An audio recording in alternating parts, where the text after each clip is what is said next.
An economy dependent on slavery. Let's have a look. Hello everyone, Florian.heise here, and welcome to another episode of HeiseSays.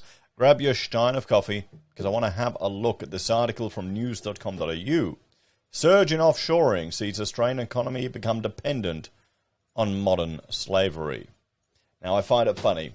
You'll hear whenever I talk about a video about working here in Australia or, a job, and people will bitch and moan about conditions that aren't quite to their desire and complain that it's slavery, when it actually exists around the world. It exists in Australia.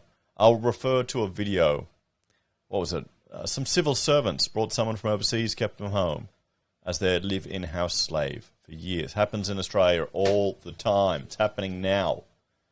I'll show you a video at the end where it happened in Queensland just recently. It's funny that. So, Australia has become reliant on the horrible practice of modern slavery. Here are the industries most affected. The Australian economy is becoming increasingly reliant on the disturbing practice of modern slavery, according to one of the nation's most powerful workers' unions. The surge in Australian businesses offshoring work to foreign countries over the last decade to cut costs has caused Australia to become heavily reliant on goods produced in South Asia. Speaking to a parliamentary inquiry on Monday, the Construction, Forestry, Maritime, Mining and Energy Union said South Asian countries were some of the biggest perpetrators of forced labour, also known as modern slavery in the world. For too long, Australian businesses have been incentivised to offshore operations to the lowest bidder and absorb themselves of the worst kind of labour exploitation within their operations, the CFMEU said in its submission to the inquiry. I wonder why. I wonder what could be forcing or encouraging businesses, incentivising businesses to do that.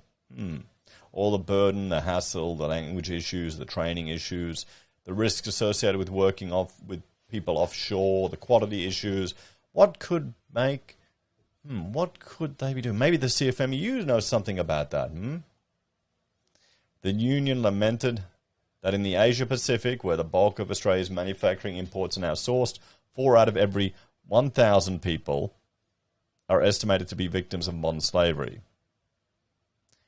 This accounts for the highest prevalence of modern slavery in the world, the CFMEU said. Well, that's, to be quite honest, that's much lower than I anticipated.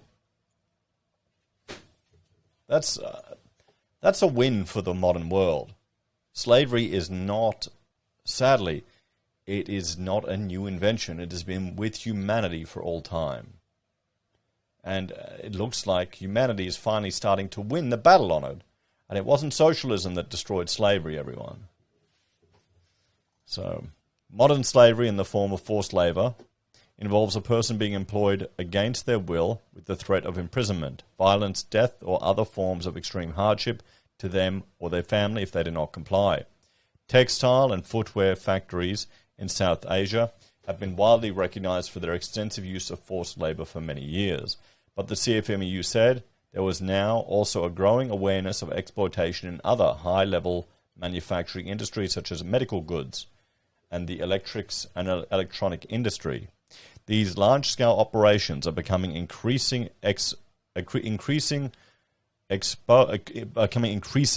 exposed for common coercive labour practices such as the confiscation of immigration papers, threats of physical restraint and violence, as well as labour obtained through fraud and deception, the union said.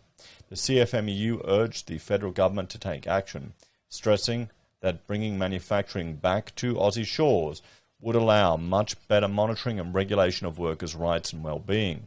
The Fair Work Act 2009 protects workers in Australia against exploitation by granting them rights to fair pay, workplace treatment, safety and freedom. If the Australian government is serious about tackling the scourge of modern slavery, bringing manufacturing back within its regulatory purview is the best and most directly effective mechanism to effect it, the union said. This seems very selfish on the union's part. It's our moral imperative to ensure that workers who manufacture our public transport vehicles, our medical supplies, and our building supplies have the respect, dignity, and safety that all people deserve. Well, then maybe we need to make Australia a little bit more competitive for these compared to these foreign countries? Let's have a talk about this. So the union, it looks like they're trying to use a moral argument for government intervention to bring manufacturing back here to Australia. It'll end slavery. Sounds nice. It wouldn't make any difference, sadly. It would still continue over in other parts of the world and even in Australia to this day. What we need to think about is what is incentivizing these businesses to go offshore, to leave Australia? There's a lot of goodwill with manufacturing here. What it is, it's the government interventions into the labour market. It is the union interventions into the abilities for businesses to operate how they choose. It's the not in my backyard crowd. It's the greenies. It's the councils. It's all the regulations and red tapes with starting up a business. And then finally, it's everyone's favourite, property. Why deal with all this crap when you can just drop ship or buy property and sell it? The Australian dream.